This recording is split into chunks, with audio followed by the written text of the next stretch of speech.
Hello everyone. Top 5000 RRB के GK GS के इस वीडियो में आपका स्वागत है। फ्रेंड्स, इस वीडियो सीरीज में आरआरबी के अलग अलग एग्जाम में पूछे गए सभी इंपॉर्टेंट क्वेश्चंस का सब्जेक्ट वाइज डिटेल एक्सप्लेनेशन करेंगे। तो जिन्होंने अब तक चैनल को सब्सक्राइब नहीं किया है, प्लीज़ चैनल को लाइक शेयर एंड सब्सक्राइब जरूर करें। इसकी पीडीएफ आपको हमारे टेलीग्राम चैनल द जीके 360 पर अवेलेबल होगी, आप उसे वहाँ से डाउनलोड कर सकते हैं। तो फ्रेंड्स, आज हम लोग महत्वपूर्ण अनुच्छेद एवं अनुसूची टॉपिक को कवर करेंगे। रेलवे एग्जाम में अब तक के जितने भी अनुच्छेद एवं अनुसूची से क्वेश्चन पूछे गए हैं, तो उसका एक कंप्लीट डिटेल एक्सप्लेनेशन इस वीडियो में होगा। तो चलिए वीडियो स्टार्ट करते हैं। आज का पहला सवाल है, what does article 51A B emphasise? अनुच्छेद 51A किस बात पर बल देता है? पहला ऑप्शन है, स्वतंत्रता के लिए राष्ट्रीय आंदोलन को प्रेरित करने वाले उच्च आदर्शों को संजोए रखना और उनका पालन करना। To cherish and follow the noble ideas which inspired the national struggle for freedom. Second है, भारत की संप्रभुता को बनाए रखना और उसकी रक्षा करना। To uphold and protect the sovereignty of India. Third है, राष्ट्रीय एकीकरण और एकता को बढ़ावा देना। To promote national integration and unity. And fourth है, टू सेफगार्ड पब्लिक प्रॉपर्टी, सार्वजनिक संपत्ति को संरक्षित रखना। तो जैसा कि आपको पता है, आर्टिकल 51A यह हमारे लिए एक मौलिक कर्तव्य है, यानी यह मौलिक कर्तव्यों से संबंधित है, ठीक है, जिसके अनुसार प्रत्येक नागरिक का यह कर्तव्य है। आर्टिकल 51AB के अनुसार प्रत्येक नागरिक का यह कर्तव्य है कि वह उन महान आदर्शों को संजोए रखे और उनका पालन करे जिन्होंने राष्ट्र की स्वतंत्रता और राष्ट्रीय संघर्ष को प्रेरित करता है। तो ए इसका राइट आंसर होगा। स्वतंत्रता के लिए राष्ट्रीय आंदोलन को प्रेरित करने वाले उच्च आदर्शों को संजोए रखना या उनका पालन करना। तो ए करेक्ट आंसर है। अगला सवाल है, which article of the Indian constitution direct the state to secure just and human condition of work and to provide maternity relief?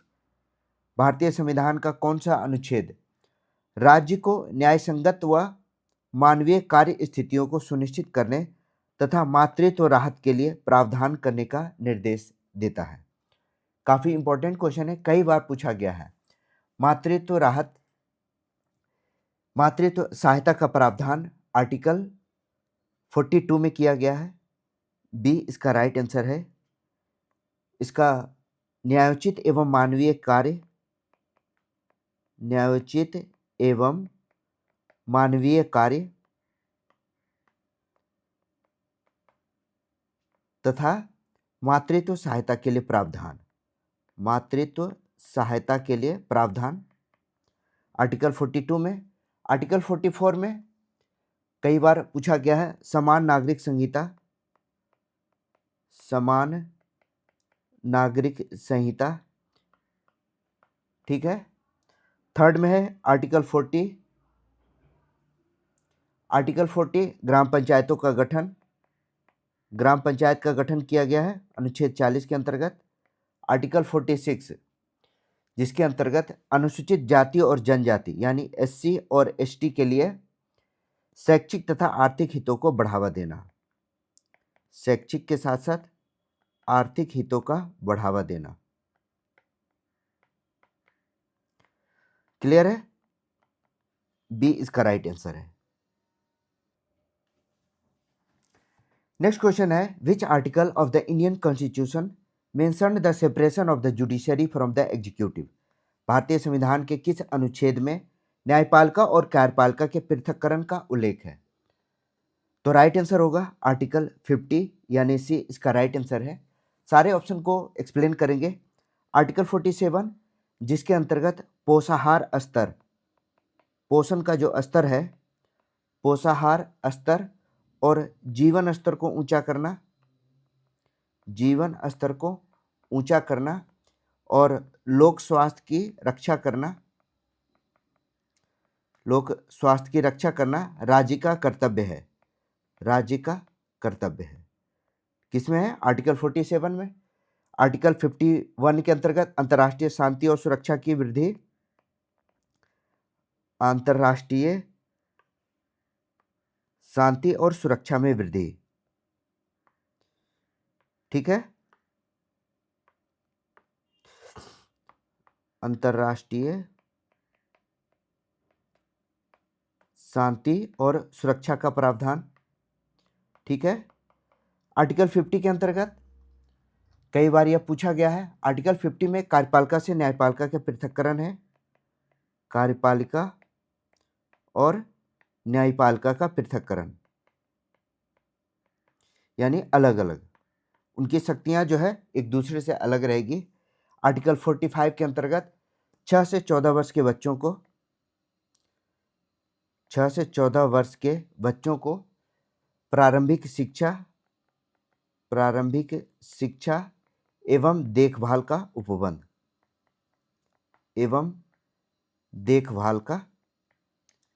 उपबंध किया गया है। क्लियर है? तो बी इसका राइट आंसर है आर्टिकल 50। अगला सवाल, in parts 8 of the Indian constitution which of the following article relate to union territory. भारतीय संविधान का भाग 8 में निम्नलिखित में से कौन सा अनुच्छेद केंद्र शासित प्रदेशों से संबंधित है?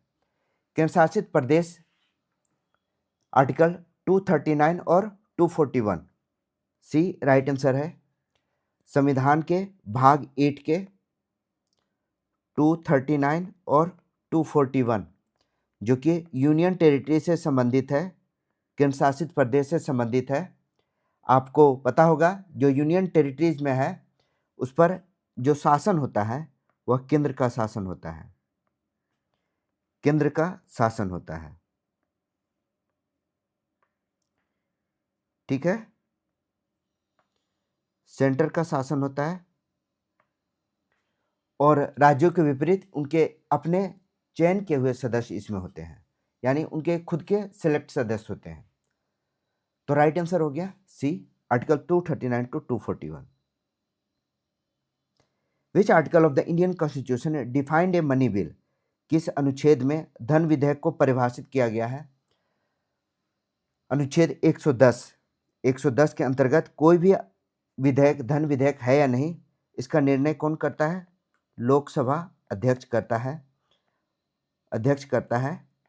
ऑब्वियस है, जिस भी विधेयक में टैक्सेशन या मनी से जुड़े हुए प्रावधान हो, कोई धन उधार लेने का या एक्सपेंडिचर का हो, भारत की संचित निधि से पैसे खर्च करने का हो, तो यह सब विधेयक जो है धन विधेयक के अंतर्गत आता है और इसमें लोकसभा अध्यक्ष का निर्णय अंतिम एवं बाध्यकारी होता है।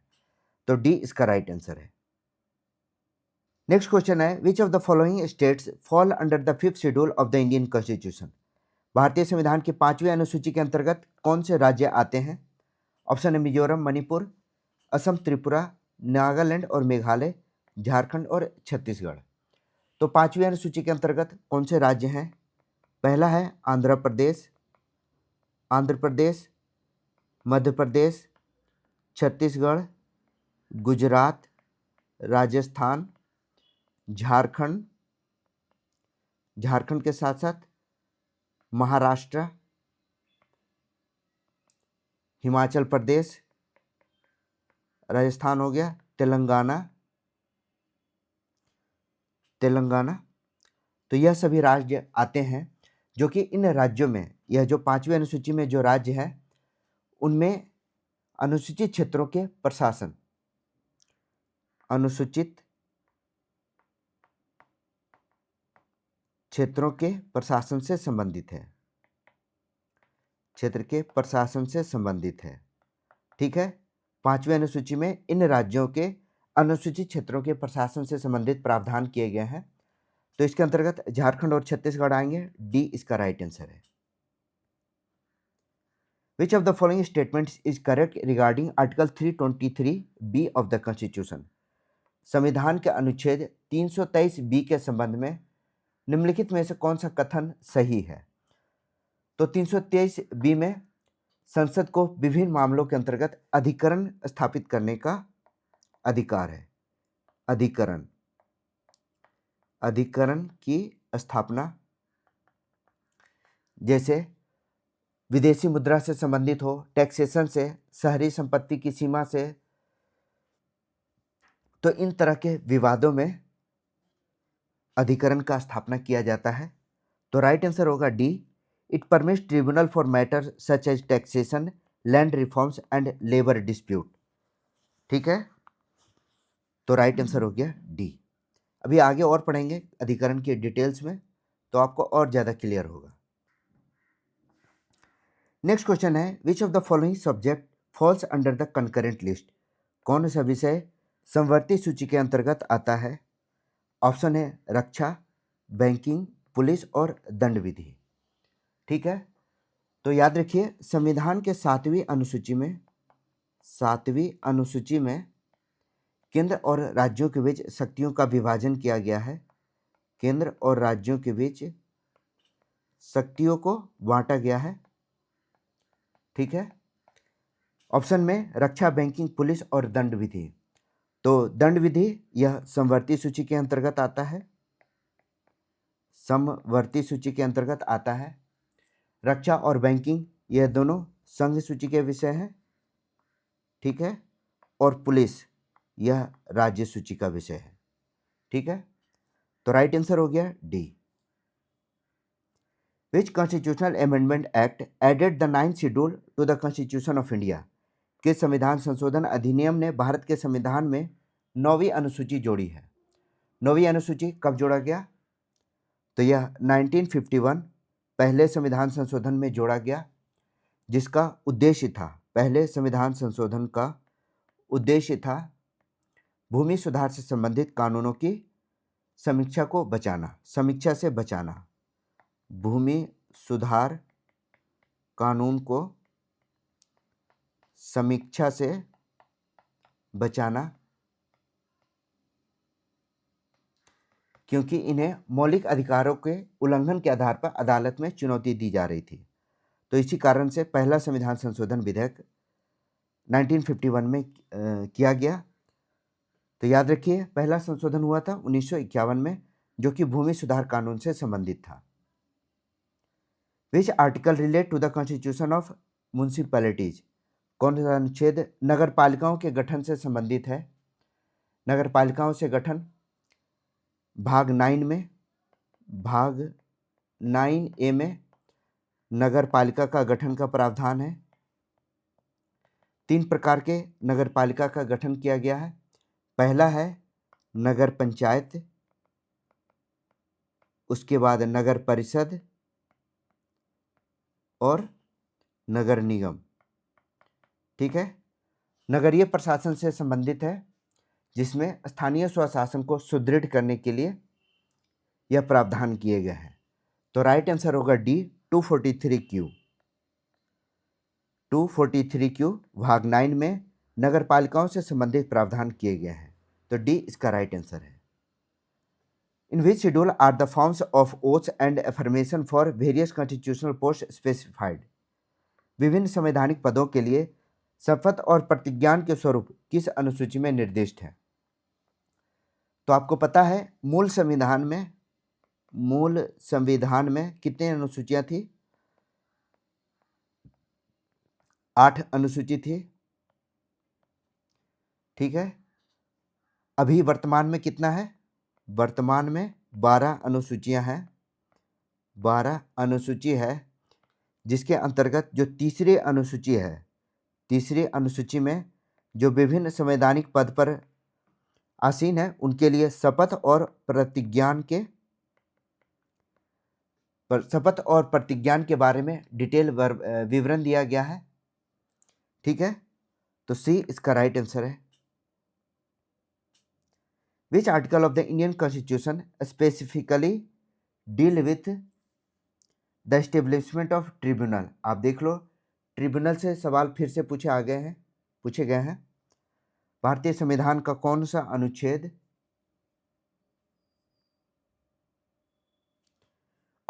विशेष रूप से प्रशासनिक और अन्य मामलों के लिए अधिकरण यानी ट्रिब्यूनल से संबंधित है? आर्टिकल 14, 15, आर्टिकल 356 या 360D। नेक्स्ट है आर्टिकल 323A या 323B, एंड लास्ट है आर्टिकल 32 और 226। तो ट्रिब्यूनल से संबंधित प्रावधान हमारे संविधान के आर्टिकल 323 एंड 323 बी में है, यानी सी इसका राइट आंसर है। याद रखिएगा, ट्रिब्यूनल जो होती है, ट्रिब्यूनल्स यह एक अर्ध न्यायिक संस्था होती है, अर्ध न्यायिक संस्था होती है जिसे प्रशासनिक या कर संबंधी विवाद को हल करने के लिए इस्टेब्लिश किया जाता है। कर संबंधी विवाद को हल करने के लिए स्थापित किया जाता है। आर्टिकल 323 के अंतर्गत, 323 ए के अंतर्गत लोक सेवा से संबंधित प्रशासन के लिए गठित किया जाता है। जो लोक सेवा से संबंधित विषय हैं उसके लिए है। आर्टिकल 323 बी में, बी के अंतर्गत कुछ अन्य विषय हैं, जैसे टैक्सेशन, नए टैक्स को लगाना, श्रम विवाद, लेबर रूल या लेबर डिस्प्यूट, ठीक है, फूड से रिलेटेड अधिकरण स्थापित किए जाते हैं, विदेशी मुद्रा विनिमय से संबंधित। तो याद रखिएगा, आर्टिकल 323 ए और बी दोनों ट्रिब्यूनल से संबंधित हैं। तो सी इसका राइट आंसर है। The dash schedule of the Indian constitution protect laws from being challenge in the court under judicial review.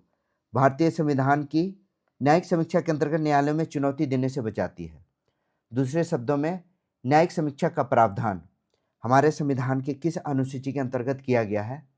तो याद रखिएगा, राइट आंसर होगा डी, 9वीं अनुसूची। 9वीं अनुसूची जो कि केंद्र और राज्य कानूनों को, केंद्र और राज्य कानून की यह एक अनुसूची है जिसमें न्यायालय को चुनौती नहीं दी जा सकती है। न्यायालय को चुनौती नहीं दी जा सकती है, ठीक है। इसे संविधान के पहले संविधान संशोधन, फर्स्ट अमेंडमेंट में जोड़ा गया है। कब हुआ था? 1951 में, ठीक है। इसका उद्देश्य यही था, मैंने पहले भी बताया था, भूमि सुधारों जैसे महत्वपूर्ण कानूनों को न्यायिक समीक्षा से बचाना। तो डी इसका राइट आंसर है। Which constitutional mechanism ensure political representation for schedule caste and schedule tribe in the Indian parliament? कौन सा संवैधानिक तंत्र भारतीय संसद में एससी और एसटी के लिए राजनीतिक प्रतिनिधित्व को सुनिश्चित करता है? एससी एसटी के लिए हमारे संविधान के अंतर्गत आर्टिकल 330 और 332, 330 और 332 संबंधित हैं, जिसके अंतर्गत 330 में है, इसमें सीटों का आरक्षण लोकसभा और राज्यसभा में, लोकसभा और राज्यसभा में किसको? एससी और एसटी के लिए सीट आरक्षित किए गए हैं, ठीक है। आर्टिकल 332 के अंतर्गत विधानसभा में एससी एसटी के लिए सीटों का आरक्षण है। एससी एसटी को सीट का आरक्षण किया गया है। क्लियर है? डी इसका राइट आंसर है। Which part of the Indian constitution relate to a special provision for schedule caste, schedule tribe and other backward class? अभी बताया था हमने। इसमें पूछा गया कौन से भाग में, तो यह भाग 16 है। भाग 16 में डी इसका राइट आंसर है, जिसके अंतर्गत अनुसूचित जाति और जनजातियों को और पिछड़े वर्ग के लिए विशेष प्रावधान किया गया है, जो कि आर्टिकल 330 से लेकर 342 तक शामिल है, जिसके अंतर्गत एससी, एसटी और ओबीसी के उत्थान और सशक्तिकरण के लिए प्रावधान किए गए हैं, ठीक है। तो राइट आंसर होगा 16। अगला सवाल है, which schedule of the constitution deal with the administration of schedule areas in a state under the north east states? कौन सी अनुसूची पूर्वोत्तर के अलावा अन्य राज्यों में SC और ST के लिए प्रशासन से संबंधित है। ठीक है, ऑप्शन है 5वीं अनुसूची, 9वीं, 7वीं और 6वीं अनुसूची। तो 5वीं अनुसूची में पूर्वोत्तर के अलावा अन्य राज्यों का अभी अभी हम लोगों ने पढ़ा, पूर्वोत्तर के अलावा अन्य राज्यों से संबंधित है। ए, पूर्वोत्तर के अलावा अन्य राज्यों के, मैंने पहले बताया था उसमें कौन कौन से राज्य थे, आंध्र प्रदेश, मध्य प्रदेश, हिमाचल प्रदेश, इससे पहले वाले क्वेश्चन में मिल जाएगा। तो अन्य राज्य के SC ST के जो क्षेत्र हैं उनके प्रशासन से संबंधित प्रावधान किए गए हैं। ठीक है, आगे पढ़ेंगे तो और भी आपको डिटेल क्लियर होगा। तो ए इसका राइट आंसर है। Which schedule of the constitution deal with the administrative of schedule areas and tribe, कौन से अनुसूचित क्षेत्रों और जनजातियों के प्रशासन से संबंधित था। इससे पहले वाले में आपने पढ़ा था अनुच्छेद 5 के बारे में, अब 6ठे अनुसूची के बारे में पढ़ेंगे। उसमें था 5 के SC ST के अलावा इसमें क्या है, SC ST क्षेत्रों के प्रशासन, यानी इसमें इंक्लूडेड है। तो इसका राइट आंसर होगा 6th शेड्यूल। संविधान के 6ठे अनुसूची में केवल 4 पूर्वोत्तर राज्यों के प्रशासन से संबंधित है। कौन कौन से हैं, असम, मेघालय, त्रिपुरा और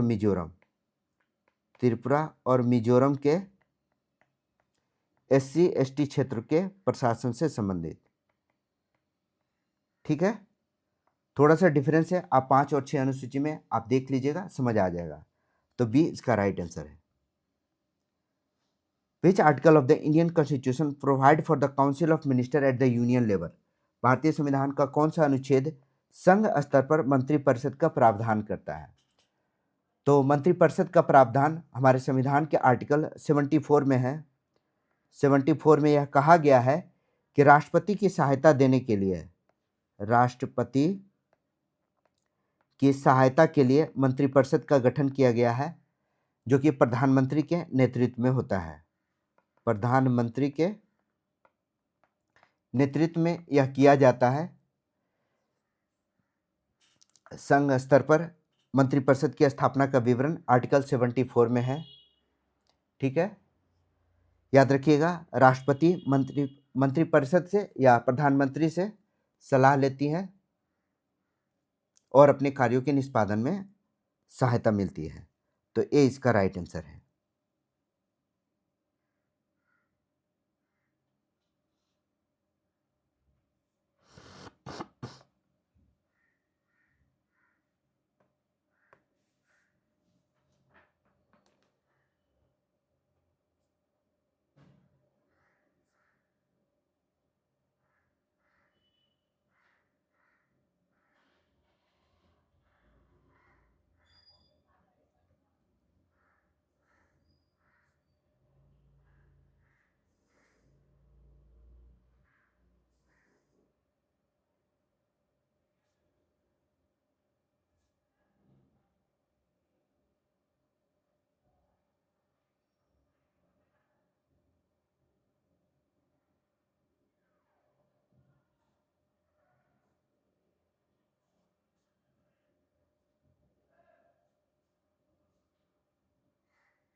Which article of the Indian Constitution provides for the Council of Minister at the Union level?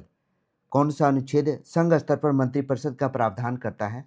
Article 74, 75, 65 या 85।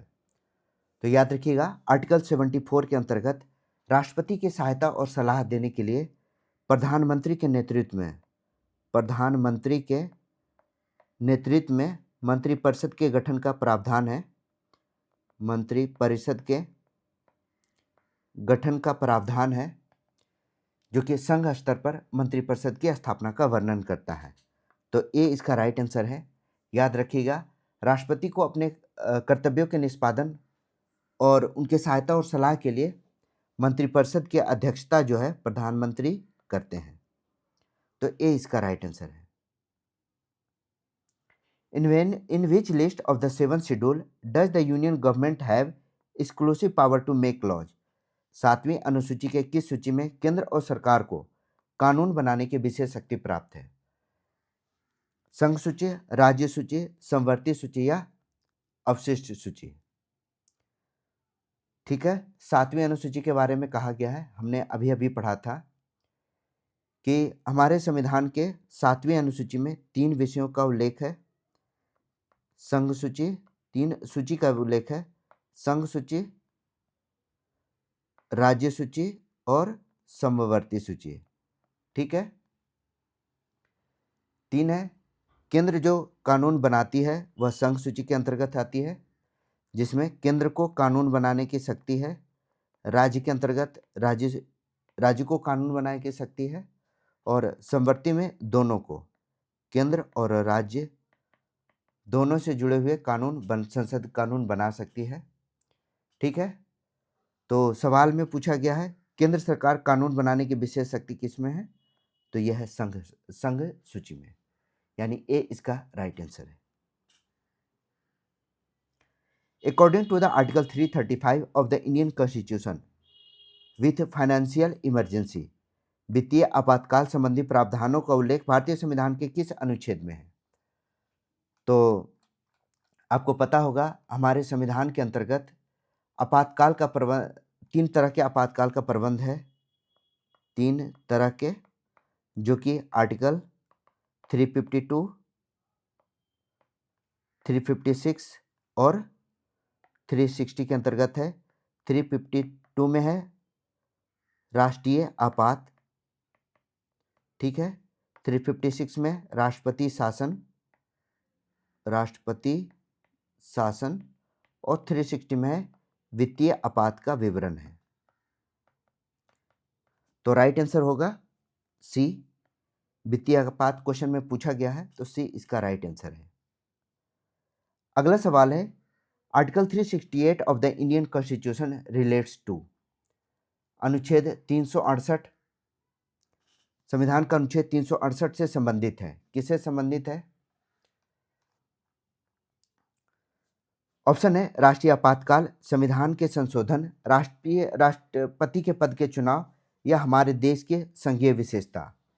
तो भाग 20 के अंतर्गत, भाग 20 और अनुच्छेद 368 के अंतर्गत संविधान संशोधन के प्रावधान वर्णित है। संसद को संविधान संशोधन करने की शक्ति प्रदान की गई है, और इसके लिए, संविधान संशोधन के लिए कई तरह के प्रावधान हैं, जैसे आधे से अधिक विधानमंडल का साधारण बहुमत, ठीक है, संसद में उपस्थित सदस्यों के विशेष बहुमत। इसके बारे में डिटेल पढ़ा जाएगा। मूल रूप से आर्टिकल 368 में संविधान संशोधन की जो प्रक्रिया है उसके बारे में उल्लेख है। तो बी इसका राइट आंसर है। Which article in part 20 address parliament power to amend the constitution and its procedures? भारतीय संविधान के निम्नलिखित में से किस अनुच्छेद में संशोधन करने की शक्तियों का संबोधित किया गया है? अभी अभी पढ़ा हम लोगों ने 368, ठीक है। नेक्स्ट है, which article provides for the creation of legislative council in states? भारतीय संविधान के अनुच्छेदों में से कौन सा अनुच्छेद में राज्यों के विधान परिषद के गठन के लिए प्रावधान किया गया है? राज्य विधान परिषद के गठन का प्रावधान हमारे संविधान के किस अनुच्छेद में है? ठीक है, ऑप्शन है आर्टिकल 151, 169,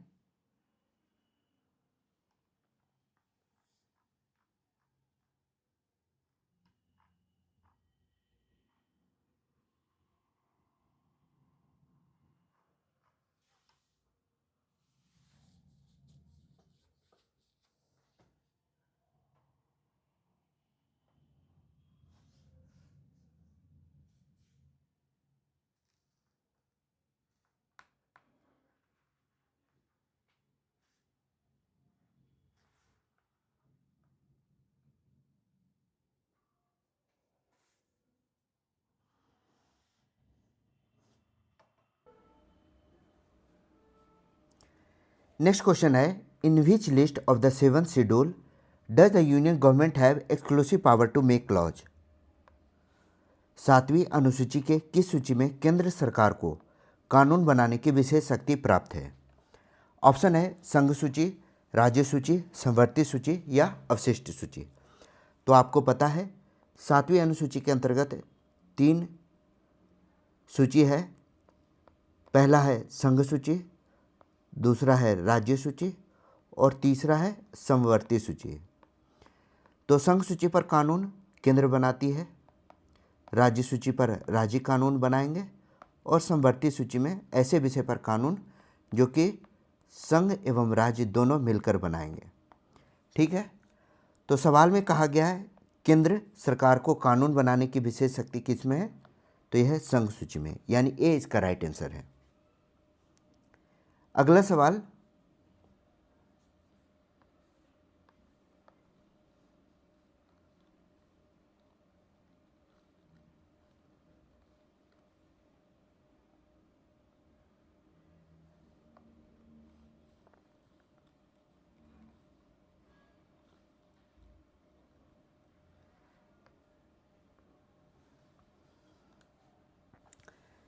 नेक्स्ट क्वेश्चन है according to the article 335 of the Indian constitution the claims of schedule caste and schedule tribes shall be taken into consideration in matters of dash. भारतीय संविधान के अनुच्छेद 335 के अनुसार अनुसूचित जाति, अनुसूचित जनजाति के दावों पर मामलों पर विचार किया जाएगा, यानी SC ST के किस मामलों पर विचार किया जाएगा। ऑप्शन है टैक्स पॉलिसी, कर नीतियाँ, रिलीजियस फ्रीडम, धार्मिक स्वतंत्रता, लैंड एक्विजिशन, भूमि अधिग्रहण या पब्लिक एम्प्लॉयमेंट, सार्वजनिक रोजगार। तो आर्टिकल 335 में SC ST से जुड़े हुए रोजगार के मामले, सार्वजनिक रोजगार के मामले इसमें वर्णित किए गए हैं। पब्लिक एम्प्लॉयमेंट यानी डी इसका राइट आंसर है। अगला सवाल है under which list of the Indian constitution are cooperative society classified. Cooperative society भारतीय संविधान के किस सूची के अंतर्गत सहकारी समितियों को वर्गीकृत किया गया है। तो आपको पहले ही पढ़ाया था हमने कि 7वीं अनुसूची में 3 प्रकार के सूचियां हैं, संघ सूची, राज्य सूची और समवर्ती सूची। तो कोऑपरेटिव समितियां जो है वह राज्य सूची के अंतर्गत आता है। ठीक है, यह राज्य का विषय है। कोऑपरेटिव जो ऑर्गेनाइजेशन होते हैं इसका सबसे बड़ा अमूल उदाहरण है। अमूल एक सहकारी समिति है। याद रखिएगा इसके जो सदस्य होते हैं वह स्वैच्छिक रूप से इसके सदस्य बनते हैं। यह एक स्वैच्छिक संगठन है, स्वैच्छिक संगठन है। ठीक है, तो राइट आंसर क्या हो गया, राइट आंसर है ए राज्य सूची। अगला सवाल, which schedule allow for the formation of village council for courts and courts for tribal affairs. निम्नलिखित में से कौन सी अनुसूची जनजाति मामलों के लिए ग्राम परिषद या अदालतों के गठन की अनुमति देती है। तो हमने इससे पहले पढ़ाया था 6ठी अनुसूची के बारे में। 6ठी अनुसूची में क्या है, तो इसमें 4 ऐसे राज्य हैं। कौन कौन से 4 राज्य हैं, असम, मेघालय, त्रिपुरा और मिजोरम। त्रिपुरा और मिजोरम राज्यों के प्रशासन से संबंधित प्रावधान, जिसमें ग्राम परिषद, अदालत इत्यादि के गठन से संबंधित प्रावधान है। ठीक है, यह आर्टिकल अनुच्छेद 244(2) में निहित है, 244(2) में है, जिसमें ग्राम परिषद या अदालतों के गठन की अनुमति दी गई है। अब इसका पर्पस क्या है? तो इसका पर्पस है जो आदिवासी संस्कृति है, आदिवासी पहचान को बनाए रखना, उनकी सांस्कृतिक विविधता को बनाए रखना, स्वशासन, जो उनके स्वशासन है जनजातीय क्षेत्र को, उसको बनाए रखने के लिए यह प्रावधान किया गया है। तो 6th शेड्यूल इसका राइट आंसर है। अगला सवाल, which article of the Indian constitution lays down the procedure for amendment of the constitution when necessary? भारतीय संविधान का कौन सा अनुच्छेद आवश्यकता पड़ने पर संविधान के संशोधन की प्रक्रिया को निर्धारित करता है? संविधान के संशोधन का प्रावधान किस में है? तो यह आर्टिकल 368 में है, अनुच्छेद 368 में और भाग 20 में संविधान संशोधन से जुड़े प्रावधान हैं। संवैधानिक संशोधन कैसे किए जाते हैं, किस प्रक्रिया का पालन किया जाता है, कब आधे से अधिक राज्यों के विधानमंडलों में पास किया जाता है, कब संसद के विशेष बहुमत से किसी भी संशोधन को किया जाता है, इसका बारे में डिटेल विवरण भाग 20 के अनुच्छेद 368 में किया गया है। तो सी इसका राइट आंसर है। Which article of Indian constitution mentions the duty of the union public service commission to present an annual report to the president of India? संघ एवं राज्य लोक सेवा आयोग, यूपीएससी एवं स्टेट पीसीएस यह अपनी वार्षिक रिपोर्ट जारी करते हैं और यह राष्ट्रपति को अपना वार्षिक प्रतिवेदन देते हैं। यह हमारे संविधान के अनुच्छेद 323 में, आर्टिकल 323 में वार्षिक रिपोर्ट प्रस्तुत करने से संबंधित प्रावधान है। तो ए इसका राइट आंसर है। अगला सवाल, under the 5th schedule the governor regulation in schedule areas में प्रोहिबिट और restrict which of the following?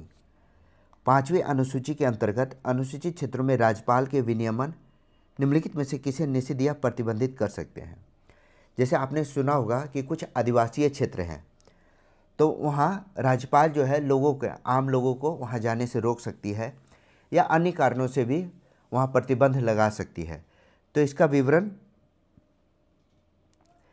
हमारे संविधान के 5वीं अनुसूची में है और यह ट्रांसफ़र ऑफ लैंड से संबंधित है। ट्रांसफ़र ऑफ लैंड पर राज्यपाल रोक लगा सकती है। इसके प्रावधान अनुसूची 5 में है। तो राइट आंसर होगा ए, ट्रांसफ़र ऑफ लैंड यानी भूमि अंतरण। Which schedule of Indian constitution deals with the allocation of seats in Rajya Sabha to state and union territory? भारतीय संविधान की कौन से अनुसूची राज्यों और केंद्र शासित प्रदेशों के राज्यसभा सीटों का प्रावधान, सीटों के आवंटन से संबंधित प्रावधान? तो यह किस अनुसूची में है? तो यह 4थी अनुसूची का भाग है। 4थी अनुसूची में राज्यसभा के सीटों के आवंटन का प्रावधान किया गया है। राज्यसभा सीट आवंटन का, सीटों के एलोकेशन का रूल है इसमें, जो कि आमतौर पर जनसंख्या के आधार पर किया गया है। जनसंख्या के आधार पर, ठीक है। याद रखिएगा, अनुच्छेद 80 में, आर्टिकल 80 में राज्यसभा में अधिकतम सीटें निर्धारित की गई है। कितनी है अधिकतम? राज्यसभा की अधिकतम अनुच्छेद 80 में है अधिकतम 250 सीटें, ठीक है। अधिकतम 250 है, ठीक है। और दिल्ली, जम्मू कश्मीर, ये ज़रूरी जानना है आपको कि दिल्ली, JNK और पुडुचेरी और कुछ अन्य केंद्र शासित प्रदेश है जिन्हें राज्यसभा में प्रतिनिधित्व नहीं दिया गया है, ठीक है। तो राइट आंसर हो गया D, 4th schedule. Next question है, the administration of schedule areas and tribal areas is provided under which article. अनुसूचित क्षेत्रों और जनजातीय क्षेत्रों के प्रशासन का प्रावधान निम्नलिखित में से किस अनुच्छेद के अंतर्गत उल्लिखित है। ऑप्शन है आर्टिकल 242, 244, 246 या 248। तो एस सी एस टी जो क्षेत्र हैं उनके प्रशासन से संबंधित प्रावधान आर्टिकल 244 में किया गया है, तो बी इसका राइट आंसर है। ठीक है, याद रखिएगा, अनुसूची 5 एवं 6 में SC/ST क्षेत्रों के प्रशासन से संबंधित विशेष प्रावधान है। ठीक है, आर्टिकल 342 के तहत राष्ट्रपति राज्यपाल के सलाह से किसी भी क्षेत्र को अनुसूचित क्षेत्र घोषित कर सकता है। क्या है? राष्ट्रपति राज्यपाल की सलाह से अनुसूचित क्षेत्र शेड्यूल्ड एरिया घोषित कर सकता है। ठीक है, तो यह सभी प्रावधान जो कि अनुसूचित जाति और जनजाति क्षेत्रों के लिए महत्वपूर्ण है, इसको याद रखिएगा, बी इसका राइट आंसर है। अगला सवाल है, article 52 to 78 of the Indian constitution relate to which of the following. अनुच्छेद 52 से 58 तक किससे संबंधित है? ऑप्शन है राज्य कार्यकारिणी, संघ कार्यकारिणी, विधानमंडल या न्यायपालिका। तो भाग 5 में आएगा, अनुच्छेद 52 to 78 पार्ट 5 में है, जिसमें संघीय कार्यपालिका से संबंधित प्रावधान किए गए हैं। संघीय कार्यपालिका से संबंधित प्रावधान है जिसके अंतर्गत राष्ट्रपति, उपराष्ट्रपति, वाइस प्रेसिडेंट और अन्य कार्यकारी शक्तियां शामिल हैं, और अन्य एग्जीक्यूटिव पावर यानी कार्यकारी शक्तियां शामिल हैं। तो राइट आंसर क्या होगा? इसका राइट आंसर है बी, यूनियन एग्जीक्यूटिव यानी संघ कार्यकारिणी। विच article of constitution provides for the establishment of A legislative assembly in union territories. संविधान का निम्नलिखित में से कौन सा अनुच्छेद केंद्र शासित प्रदेश में विधानसभा की स्थापना का प्रावधान करता है? आपको पता है कुछ यूनियन टेरिटरीज हैं, वहाँ विधानसभा का गठन किया गया है, जैसे दिल्ली और पुडुचेरी में यह नियम लागू होता है। तो इससे जुड़े हुए प्रावधान आर्टिकल 239A के अंतर्गत हैं, यानी डी इसका राइट आंसर है। ठीक है, अगला सवाल, which schedule was added to the Indian constitution to prevent defection of elected members. निर्वाचित सदस्यों के दल बदल पर रोकने के लिए कौन सी अनुसूची जोड़ी गई थी? अनुसूची पूछा गया है। ऑप्शन है 8वीं अनुसूची, 11वीं, 10वीं या 9वीं। तो आपको पता है दल बदल से संबंधित जो कानून है 92वां संविधान संशोधन 1985 में हुआ था, याद रखिएगा, 1985 में, जिसमें दल विरोधी कानून को लागू किया गया और इसमें संविधान में 10वीं अनुसूची को जोड़ा गया, 10th शेड्यूल को इसमें जोड़ा गया था। तो राइट आंसर हो गया सी। ठीक है, अगला सवाल, the national green tribunal was establish for the enforcement of environmental rights and which article of Indian constitution. राष्ट्रीय हरित न्यायाधिकरण की स्थापना भारतीय संविधान के किस अनुच्छेद के द्वारा पर्यावरणीय अधिकार के परिवर्तन के लिए की गई थी? तो राष्ट्रीय हरित न्यायाधिकरण मैंने पहले भी बताया था, यह एक ट्रिब्यूनल है जो कि पर्यावरण अधिकारों के संरक्षण के लिए बना गया है। शॉर्ट में इसे NGT कहा गया, नेशनल ग्रीन ट्रिब्यूनल। इसका हेडक्वार्टर न्यू दिल्ली में है। इसे हमारे संविधान के अनुच्छेद 21 से प्रेरित बताया जाता है, आर्टिकल 21 से यह प्रेरित है। NGT भारत का एक विशिष्ट न्यायाधिकरण है जिसकी स्थापना कब हुई है? 18 अक्टूबर 2010 को, ठीक है, 18 अक्टूबर 2010 को हुई है, जिसका उद्देश्य पर्यावरण संरक्षण और प्राकृतिक संसाधनों के संरक्षण के मामले में त्वरित कार्रवाई। तो सी इसका राइट आंसर है। Article 356 of the Indian constitution relate to which of the following provision. भारतीय संविधान का अनुच्छेद 356 किस प्रावधान से संबंधित है? 356 हमने पहले भी बताया था, आपातकाल से संबंधित, इमरजेंसी से संबंधित। भारत के संविधान में मुख्य रूप से 3 अनुच्छेद हैं जिस पर विशेष फोकस रखना है आपको, जो कि एग्जाम में पूछे जाते हैं। Article 352, article 356 and article 360। Article 352 में राष्ट्रीय आपात की घोषणा का प्रावधान है। आर्टिकल 356 में राष्ट्रपति शासन, राज्यों में राष्ट्रपति शासन का प्रावधान, और आर्टिकल 360 में वित्तीय आपात की घोषणा के प्रावधान है, ठीक है। तो राइट आंसर होगा 356 यानी राष्ट्रपति शासन, यानी ए इसका राइट आंसर है। अब थोड़ा सा जानिएगा, भारत में पहला राष्ट्रपति शासन कहाँ लगा था? तो पहला पंजाब में लगा था। पंजाब में 20 जून 1951 से 17 अप्रैल 1952 तक, 17 अप्रैल 1952 तक। तो राष्ट्रपति शासन से जुड़े हुए नियम आपको याद रखने हैं, जो कि एग्जाम में पूछे जाते हैं। Which schedule of the Indian constitution relate to the powers, authority and responsibility of municipalities. Municipality यानी भारत के संविधान की कौन सी अनुसूची नगरपालिकाओं के शक्ति, अधिकार और उत्तरदायित्व से संबंधित है? नगरपालिका के शक्ति, अधिकार और उत्तरदायित्व। सबसे पहले नगरपालिका का जो प्रावधान किया गया है वह हमारे संविधान के 12वीं अनुसूची में है, जिसे कि 74वें संविधान संशोधन 74 संविधान संशोधन कब हुआ था? 1992 में इसे जोड़ा गया था। इसके अंतर्गत 18 विषय है जो कि नगरपालिकाओं के कार्यक्षेत्र को डिफाइन करते हैं।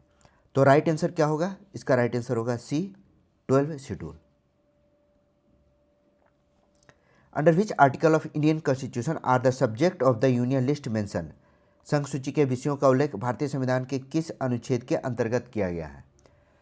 संघ सूची का विषय हमने पहले भी बताया था कि 7वीं अनुसूची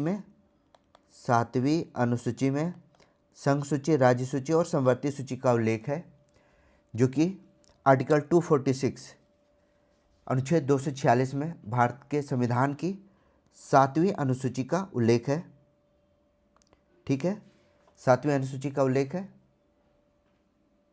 तो ए इसका राइट आंसर है। Under which article was the national commission for scheduled caste constitute. राष्ट्रीय अनुसूचित जाति आयोग का गठन किस अनुच्छेद के अंतर्गत किया गया था?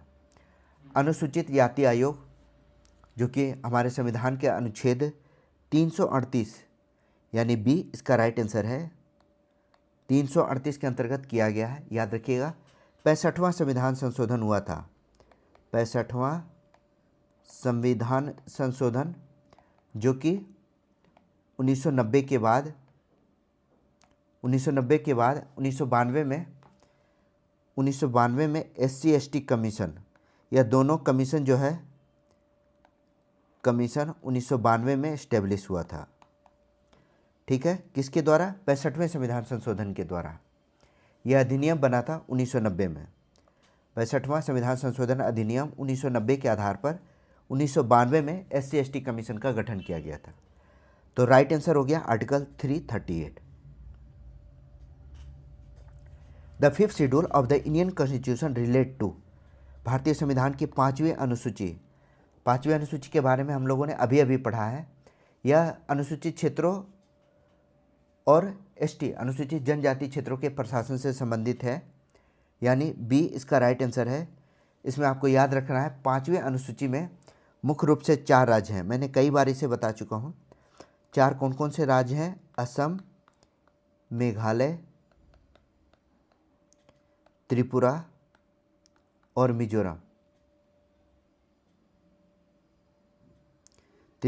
मिजोरम। इन राज्यों को छोड़कर अन्य राज्यों को छोड़कर अन्य राज्यों में SC ST के प्रशासन से संबंधित है।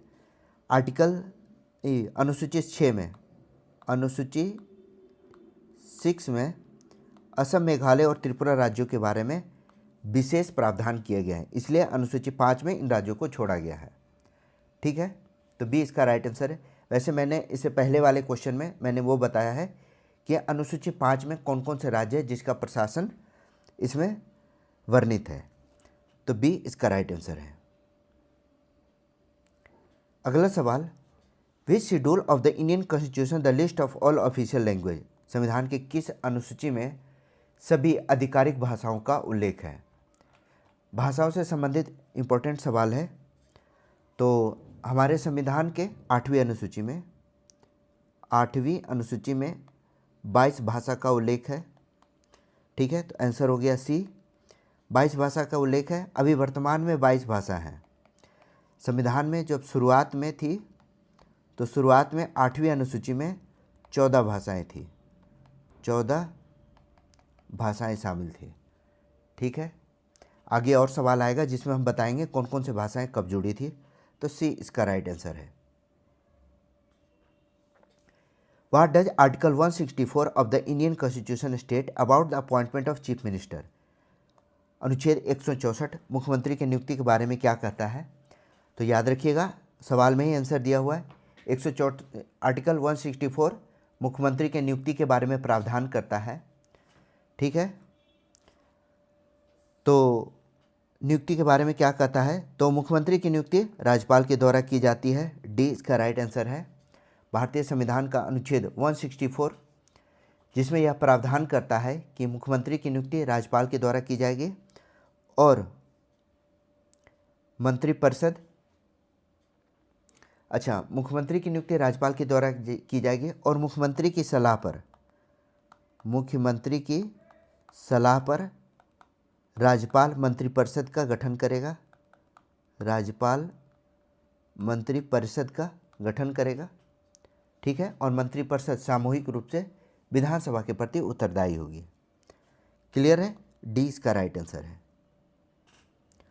Which article of the Indian constitution relates to the administration of union territories, हमने अभी पढ़ा था।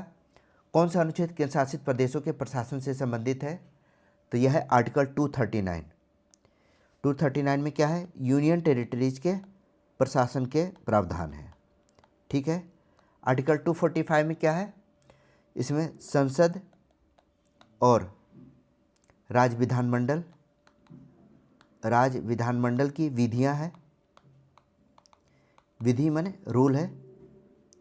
ठीक है, आर्टिकल 260 इसमें है भारत के बाहर संघ के अधिकार क्षेत्र।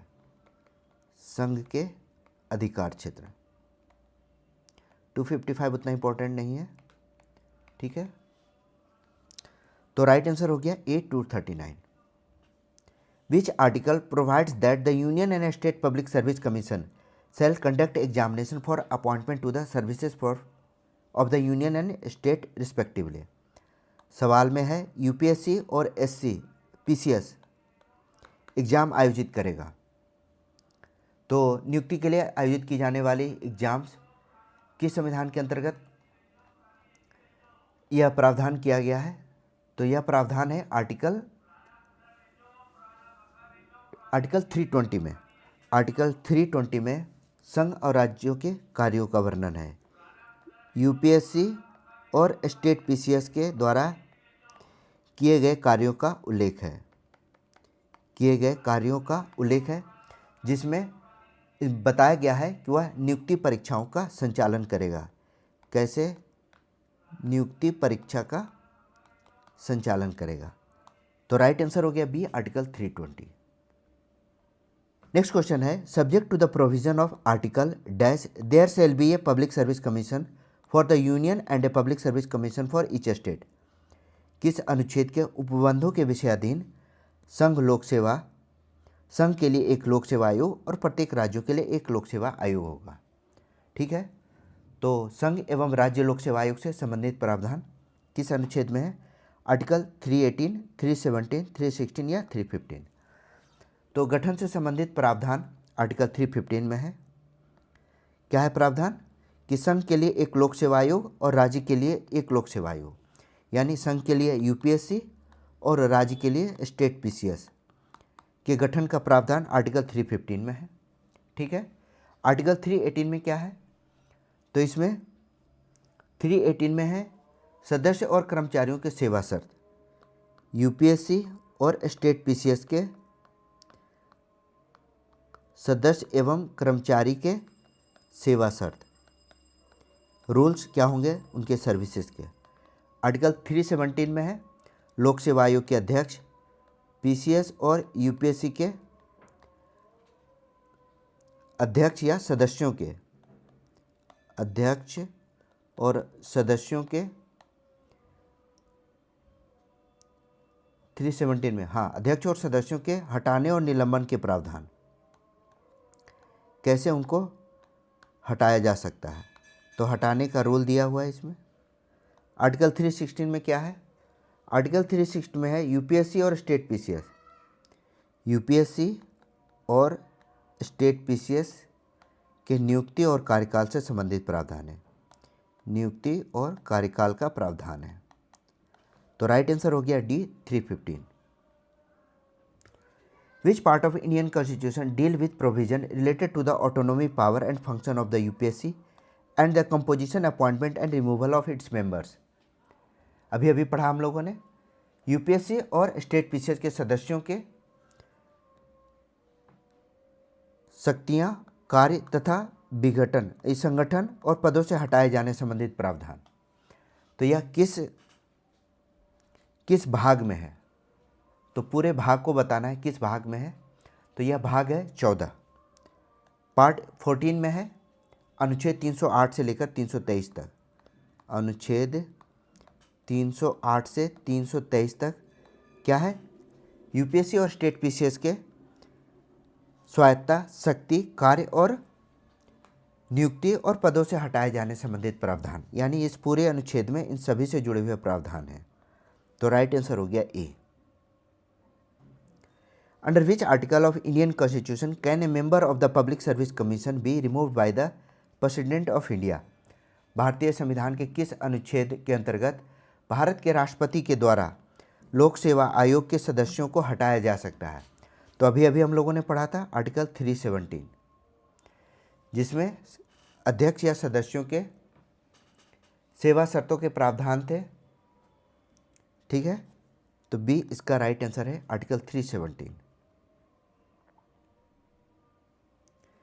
Which article relate to the power of the president to make regulation for certain union territories? ये भी हम लोगों ने अभी अभी पढ़ा था। कौन सा अनुच्छेद कुछ केंद्र शासित प्रदेशों के विनियमन बनाने हेतु राष्ट्रपति की शक्तियों से संबंधित है? तो यूनियन टेरिटरीज में प्रशासन या उसके रेगुलेशन के लिए आर्टिकल 240 के अंतर्गत राष्ट्रपति में शक्तियां निहित है। ठीक है, यूनियन टेरिटरीज के विनियमन हेतु राष्ट्रपति की शक्तियां आर्टिकल 240 में है, जो कि यूनियन टेरिटरीज के प्रशासन से संबंधित है, यूनियन टेरिटरीज के प्रशासन से संबंधित है। Which part of the Indian constitution relate to the district judiciary of India? कौन सा भाग भारतीय संविधान के जिला न्यायपालिका से संबंधित है? तो जिला न्यायपालिका किसके अंतर्गत आती है? तो यह हाई कोर्ट्स के अंतर्गत आती है। हाई कोर्ट्स के रेगुलेशन के अंतर्गत जिला न्यायालय काम करते हैं, या और भी अधीनस्थ न्यायालय। तो यह हमारे संविधान के भाग 6 में है, पार्ट 6 के अंतर्गत है। अनुच्छेद 214 से लेकर 231 तक, अनुच्छेद 214 से 231 तक राज्य न्यायपालिका का विवरण किया गया है। राज्य न्यायपालिका क्लियर है। Which article of Indian constitution relate to the extent of the executive power of the union? कौन सा अनुच्छेद संघ की कार्यकारी शक्ति की सीमा से संबंधित है? तो संघ की कार्यकारी शक्ति जो कि आर्टिकल 73 के अंतर्गत है, 73 में है, जिसमें बताया गया है कि संघ की कार्यकारी शक्ति की सीमा क्या है। संघ की कार्यकारी शक्ति, एग्जीक्यूटिव पावर की शक्ति बताया गया है, और वैसे विषय बताए जिसके संबंध में संसद कानून बना सकता है। तो सी इसका राइट आंसर है। Which article of Indian constitution relates to the establishment of high court in union territories. भारतीय संविधान का कौन सा अनुच्छेद केंद्र शासित प्रदेशों में उच्च न्यायालय के गठन से संबंधित है। यूनियन टेरिटरीज में उच्च न्यायालय, यूनियन टेरिटरीज में हाई कोर्ट, इसके एस्टेब्लिशमेंट के प्रावधान आर्टिकल 241 के अंतर्गत है। अनुच्छेद 241 में हाई कोर्ट और उनके कार्यक्षेत्र के बारे में विस्तार से विवरण है। ठीक है, अगला सवाल, which article relate to the language to be use in parliament. कौन सा अनुच्छेद संसद में प्रयोग की जाने वाली भाषा निर्धारित होती है। तो आपको पता है संसदीय भाषा अलग तरीके से, उनकी भाषा एक अलग होती है। तो यह किस अनुच्छेद के अंतर्गत है। तो आर्टिकल 120 के अंतर्गत संसदीय भाषा का उल्लेख है। संसदीय भाषा का उल्लेख है। आर्टिकल 121 में है संसद में चर्चा के रूल हैं, चर्चा के नियम। आर्टिकल 119 वित्तीय संबंधी, संसद में जो वित्तीय प्रक्रिया होता है तो वित्तीय संबंधी प्रक्रिया का उल्लेख है, रूल्स है। और आर्टिकल 118 यानी 118 में जो प्रक्रिया है वहाँ के संसद के प्रक्रिया का उल्लेख है। ठीक है, तो याद रखिए यह सभी संसद में की जाने वाली प्रक्रियाओं के बारे में बताया गया है। तो बी इसका राइट आंसर है। Which article relate to the finance commission that distribute taxes between the centre and the states. कौन सा अनुच्छेद वित्त आयोग से संबंधित है जो केंद्र और राज्यों के बीच करों का बंटवारा करता है। हमने पहले भी बताया था वित्त आयोग से संबंधित। याद रखिएगा आर्टिकल 280 में वित्त आयोग के गठन से संबंधित प्रावधान है। वित्त आयोग का गठन किसके द्वारा किया जाता है। तो यह राष्ट्रपति के द्वारा किया जाता है। राष्ट्रपति के द्वारा वित्त आयोग का गठन किया जाता है। यह भाग 12 में है, भाग 12 में है। ठीक है, वित्त आयोग इसका कार्य क्या करता है। तो केंद्र और राज्यों के बीच करों का बंटवारा निर्धारित करता है। केंद्र और राज्य के बीच टैक्स डिस्ट्रीब्यूशन को निर्धारित करता है। इसकी नियुक्ति मैंने पहले ही बताया राष्ट्रपति के द्वारा की जाती है। इसकी स्थापना कब हुई थी। 1951 में। 1951 में इसकी स्थापना हुई थी और इसके पहले अध्यक्ष, फर्स्ट अध्यक्ष बने थे केसी नियोगी। ठीक है, तो याद रखिएगा इन सब सवाल को आप अच्छे से याद रखिए ताकि अक्सर एग्जाम में पूछा जाए और इसके सवाल गलत नहीं हो। ठीक है, अगला सवाल, which article relate to the special officer for linguistic minority.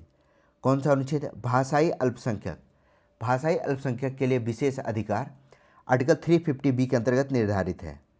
350 B में बताया गया है कि भाषाई अल्पसंख्यकों के लिए भाषाई अल्पसंख्यक आयुक्त के पद के बारे में उल्लेख किया गया है। अल्पसंख्यक आयुक्त पद। ठीक है, याद रखिएगा यह किससे संबंधित है। भाषाई अल्पसंख्यक से। तो बी इसका राइट आंसर है। अगला सवाल है, which provision is related to article 84 of the constitution. कौन सा प्रावधान संविधान संशोधन के इस संविधान के अनुच्छेद 84 में है।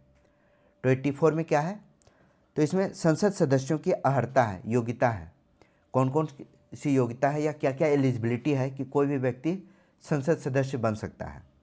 तो डी इसका राइट आंसर है। अर्हता है, याद रखिएगा लोकसभा सदस्य के लिए जो न्यूनतम आयु है लोकसभा के लिए 25 है और राज्यसभा के लिए यह आयु 30 वर्ष होनी चाहिए। तो यह मिनिमम एज 25 और 30 आवश्यक है। तो डी इसका राइट आंसर है। Which article states that there shall be a legislative assembly for the national capital territory. भारतीय संविधान के किस अनुच्छेद में कहा गया है कि राष्ट्रीय राजधानी क्षेत्र के लिए यूनियन टेरिटरीज नहीं एनसीटी के लिए राष्ट्रीय राजधानी क्षेत्र के लिए विधानसभा होगी? तो यह है आर्टिकल 239 AA। 239 AA में राष्ट्रीय राजधानी क्षेत्र एनसीटी का दर्जा दिया गया है। किस में है? आर्टिकल 239 AA में। याद रखिएगा यह कब था? तो यह 1991 में 69वें संविधान संशोधन के द्वारा दिया गया। 69वें संविधान संशोधन के द्वारा, ठीक है। और 239 में ही बताया गया कि इस अनुच्छेद के तहत जो राष्ट्रीय राजधानी क्षेत्र है वहाँ एक विधानसभा का गठन किया जाएगा। विधानसभा का गठन इसीलिए किया गया है, ठीक है। तो ए इसका राइट आंसर है। According to the clause 2 of the article 239A and law made by parliament for Puducherry shall not be deemed to be an amendment of the constitution for the purpose of which article। अनुच्छेद 239A के उपबंध 2 के अनुसार पुडुचेरी के लिए संसद द्वारा बनाया गया कोई भी कानून किस अनुच्छेद के प्रयोजन के लिए संविधान में संशोधन नहीं माना जाएगा? तो यह है आर्टिकल 368। 368 में बताया गया है कि अनुच्छेद 239 के उपबंध 2 के अनुसार पुडुचेरी के लिए संसद कोई भी कानून नहीं बनाएगा जिससे कि संशोधन करने का प्रस्ताव हो, तो ऐसा कोई कानून आर्टिकल 368 में नहीं बनाया जाएगा। The union list, state list and concurrent list are included in which schedule of the Indian constitution? तो यह 7वीं अनुसूची में है, ठीक है। कई बार आ चुका है सवाल यह। In which schedule of the Indian constitution are 22 language? भारतीय संविधान की किस अनुसूची में 22 भाषाओं का उल्लेख है? तो भाषा से संबंधित जो सवाल है कई बार पूछा जा चुका है। अब यहाँ थोड़ा डिटेल में जानते हैं क्योंकि इस पर सवाल बहुत आता है, ठीक है। तो इसमें सवाल क्या क्या है? 22 भाषाओं का उल्लेख जो कि 8वीं अनुसूची के अंतर्गत है। 8वीं अनुसूची में याद रखिएगा जो मूल संविधान था, मूल संविधान में टोटल 14 भाषाएं थी। 14 भाषाएं थी। वर्तमान में कितनी है? 22 भाषा है। 22 भाषा है। तो 1967 में 21वां संविधान संशोधन हुआ है। 21वें संशोधन के अनुसार कब हुआ था? 1967 में। तो इसमें सिंधी को संविधान में जोड़ा गया 8वीं अनुसूची में, सिंधी को, ठीक है। फिर हुआ था 71वां संविधान संशोधन जो कि हुआ था 71वां संविधान संशोधन 1992 में, जिसमें कोंकणी, मणिपुरी और नेपाली को, कोंकणी, मणिपुरी और नेपाली को जोड़ा गया। अगला हुआ था 92 संविधान संशोधन जो कि 2003 में हुआ था, जिसमें जोड़ा गया वोडो, डोगरी, मैथिली और संथाली को, मैथिली के साथ साथ संथाली को। तो टोटल 8 अलग भाषाएं जोड़ी गई। तो वर्तमान में 8वीं अनुसूची में 22 भाषाओं का उल्लेख है। The Indian constitution has that parts and schedule? भारतीय संविधान में कितने भाग और अनुसूचियां हैं? तो भाग और अनुसूचियों से संबंधित जो मूल संविधान है, मूल संविधान में 22 भाग थे। 22 भाग थे। वर्तमान में कितने हैं? तो वर्तमान में 25 भाग और 12 अनुसूची हैं। बी राइट आंसर है। The division of power between the centre and the state in the constitution is shown in the form of dash list? संविधान में केंद्र और राज्य के बीच शक्तियों का विभाजन कितने सूचियों में दर्शाया गया है? तो हमने कई बार यह सवाल देखा है जिसमें 3 सूचियों का उल्लेख है। कौन कौन से 3 सूची हैं? तो संघ सूची है, राज्य सूची और समवर्ती सूची। तो 3 सूची हैं जो कि हमारे संविधान के 7वीं अनुसूची में दर्शाया गया है, 7th शेड्यूल में है, 7th शेड्यूल में है। ठीक है, तो सी इसका राइट आंसर है। Article 279A relates to which constitutional body? अनुच्छेद 279 किस संवैधानिक निकाय से संबंधित है? तो 279A काफ़ी इम्पोर्टेंट है, अभी हाल में यह ऐड हुआ है, जो कि जीएसटी से संबंधित है। जीएसटी, वस्तु एवं सेवा कर परिषद, ए इसका राइट आंसर है। ठीक है, इसमें जीएसटी जो काउंसिल है, इसकी संरचना, शक्ति और कार्यों का विवरण है। याद रखिएगा, जीएसटी के लिए 101वां संविधान संशोधन किया गया था। इस पर सवाल पूछा गया है, जीएसटी के लिए, इसके गठन के लिए 101वां संविधान संशोधन किया गया था। तो राइट आंसर है ए। In 1992, the 11th schedule was added to the Constitution by which Constitutional Amendment Act? 1992 में संविधान में 11वीं अनुसूची को जोड़ा गया था, जो कि 73वें संविधान संशोधन के द्वारा जोड़ा गया था। 73वें संविधान संशोधन के द्वारा 11th शेड्यूल को जोड़ा गया, जिसमें कुल 29 विषय थे। 29 विषय थे। अब 11वें संविधान संशोधन किससे संबंधित थी? तो यह पंचायती राज से संबंधित थी। ठीक है, पंचायती राज से संबंधित थी। पंचायत की शक्तियाँ, ग्रामीण विकास, गरीबी इत्यादि के बारे में उल्लेख किया गया है। As on 30 June 2022, how many schedule are there in Indian constitution? 30 जून 2022 तक भारतीय संविधान में कितनी अनुसूचियां हैं? तो हमने पहले ही बताया था, टोटल 12 अनुसूची हैं, 25 भाग हैं। वर्तमान में 25 भाग हैं, 25 भाग और 12 अनुसूची हैं। ठीक है, अगला सवाल।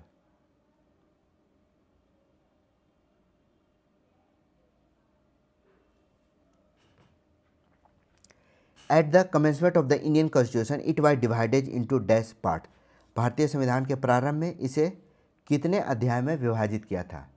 हमारे संविधान को शुरुआत में कितने अध्याय में, अच्छा यही सवाल है, सेम सवाल है।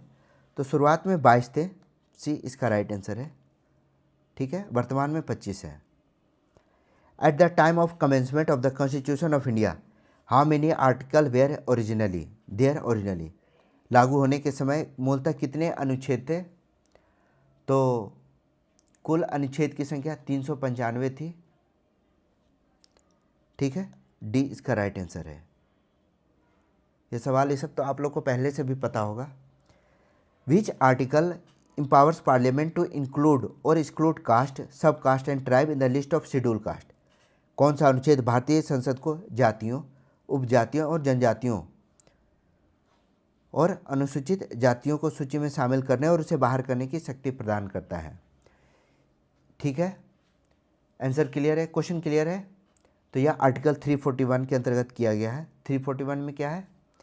SC ST इन जातियों को इस सूची में, SC ST के सूची में शामिल करने या बाहर करने की प्रावधान है। शामिल या निकालने का प्रावधान है। जो SC ST में कौन कौन सी जातियां शामिल होती है, उसके प्रावधान आर्टिकल 341 के अंतर्गत है। आर्टिकल 43 में क्या है? तो इसमें कर्मकारों के लिए निर्वाह मजदूरी, उनके जीवन स्तर का उल्लेख है। कर्मकारों का उल्लेख इसमें है। आर्टिकल 200 में राज्यपाल के द्वारा विधेयक पर अनुमति देने का अधिकार, राज्यपाल विधेयक पर अनुमति देने का अधिकार है। ठीक है, 241 में क्या था? अभी हम लोगों ने पढ़ा, यूनियन टेरिटरीज में हाई कोर्ट की स्थापना, हाई कोर्ट की स्थापना। क्लियर है? बी इसका राइट आंसर है, article 341। Parliament does not have the power to legislate on subject in list 2 state list of the 7th schedule which of the following is an exception of general rule. अब ये बहुत बढ़िया सवाल है, पूछा गया है कि संसद के पास भारतीय संविधान के अनुसूची 7 में, मैंने पहले ही बताया अनुसूची 7 में 3 प्रकार की सूचियों का उल्लेख है, संघ सूची, राज्य सूची और संवर्ती सूची। ठीक है, आगे पढ़ते हैं। सूची 2 में शामिल विषयों पर कानून बनाने की शक्ति नहीं है। निम्नलिखित में कौन सा इस समान नियम का एक अपवाद है? ठीक है, अनुसूची 2 में कौन होगा? राज्य सूची होगा। राज्य सूची में राज्य कानून बनाएंगे, लेकिन इसके अपवाद हैं। अब अपवाद क्या है? तो इसमें अपवाद जुड़े हुए हैं कि संविधान की 7वीं अनुसूची के अंतर्गत अवशिष्ट विषय जो है वह केंद्र को हस्तांतरित किए जाते हैं। ठीक है, यदि राज्यसभा इस आशय का प्रस्ताव पारित कर देती है।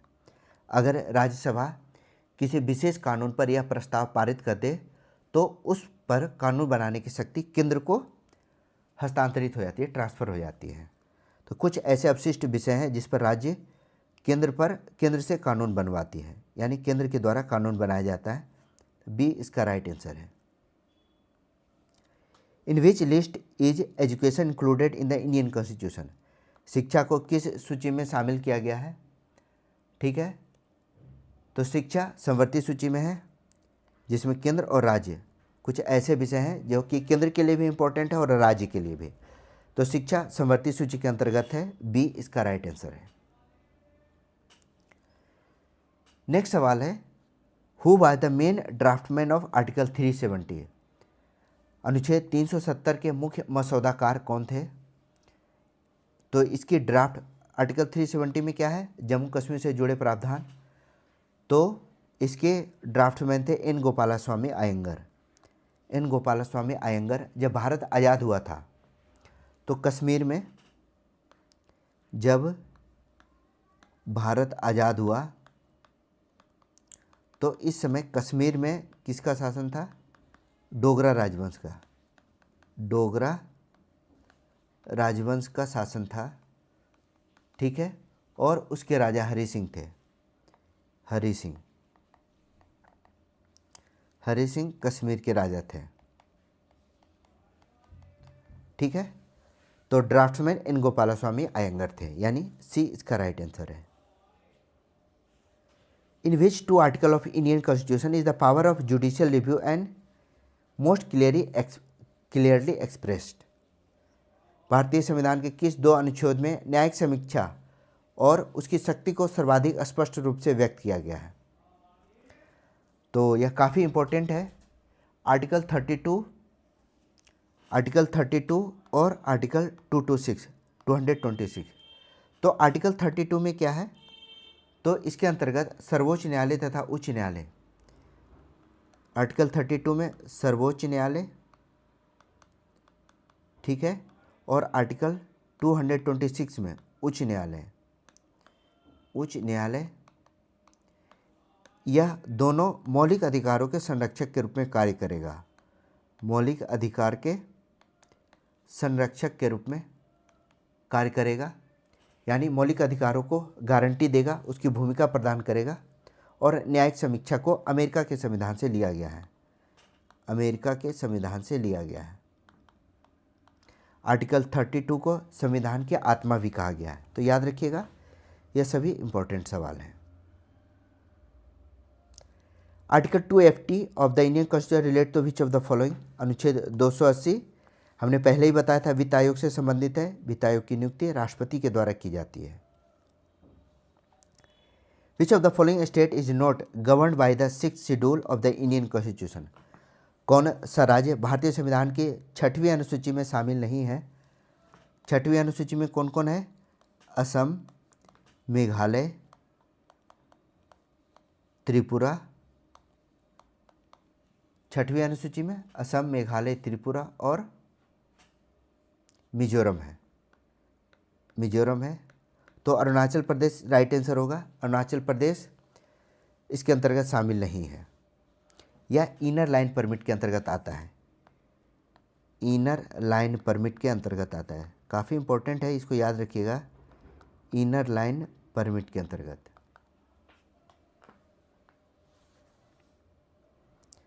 अगला सवाल, द 44th अमेंडमेंट एक्ट काफ़ी इंपॉर्टेंट है। 44वां संविधान संशोधन 1978 भारतीय संविधान के किस अनुच्छेद को प्रभावित किया है?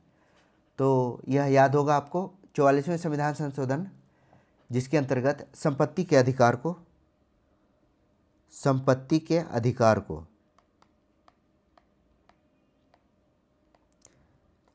को मौलिक अधिकार से विधिक अधिकार के रूप में परिवर्तित कर दिया। मौलिक से विधिक अधिकार के रूप में इसे परिवर्तित कर दिया। अब आर्टिकल 300A के अंतर्गत संपत्ति का अधिकार अब एक विधिक अधिकार है। यह एक विधिक अधिकार है। ठीक है, इससे पहले यह किसके अंतर्गत है? पहले यह आर्टिकल 31 के अंतर्गत एक मौलिक अधिकार था। आर्टिकल 31 के अंतर्गत मौलिक अधिकार था। क्लियर है? तो डी इसका राइट आंसर है। Which of the following falls under the state list? कौन सा राज्य सूची के अंतर्गत आता है? हमने कई बार यह सवाल देखा है संघ सूची राज्य सूची के अंतर्गत। तो राज्य सूची के अंतर्गत आते हैं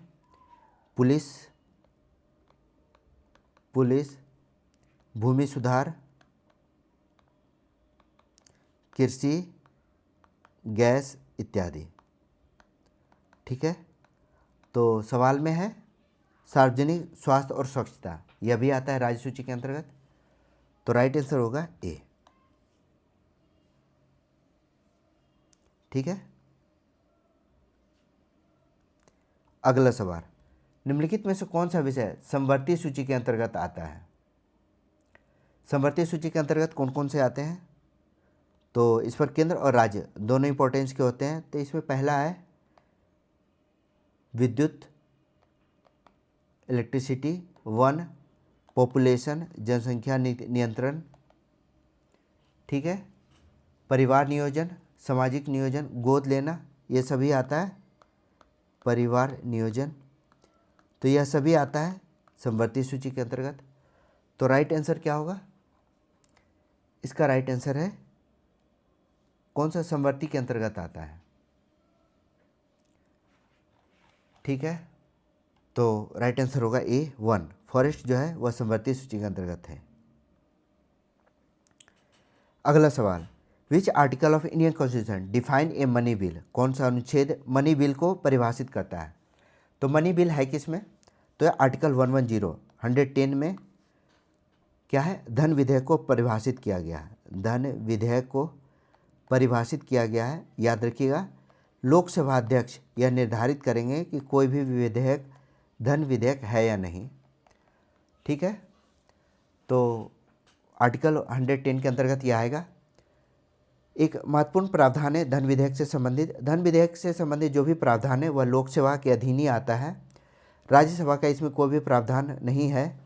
राज्यसभा कोई भी विधेयक अगर राज्यसभा में भेजा भी जाता है तो 14 दिन के भीतर राज्यसभा को स्वीकृति देनी आवश्यक है, स्वीकृत करना आवश्यक है, अदरवाइज इसे स्वीकृत माना जाता है। ठीक है, तो राज्यसभा का धन विधेयक से संबंधित कोई विशेष पावर नहीं है। तो अगर कोई रिकमेंडेशन भी करता है तो लोकसभा पर डिपेंड करता है कि वह रिकमेंडेशन ले या ना ले। तो ए इसका राइट आंसर है। Which article of Indian constitution includes provision related panchayat and local self government? भारतीय संविधान के किस अनुच्छेद में पंचायत और स्थानीय निकाय से संबंधित प्रावधान है?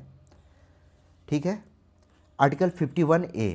51A में मूल कर्तव्यों का उल्लेख है, आपको पता है मूल कर्तव्य का उल्लेख है। आर्टिकल 21 में प्राण एवं दैहिक स्वतंत्रता का उल्लेख है।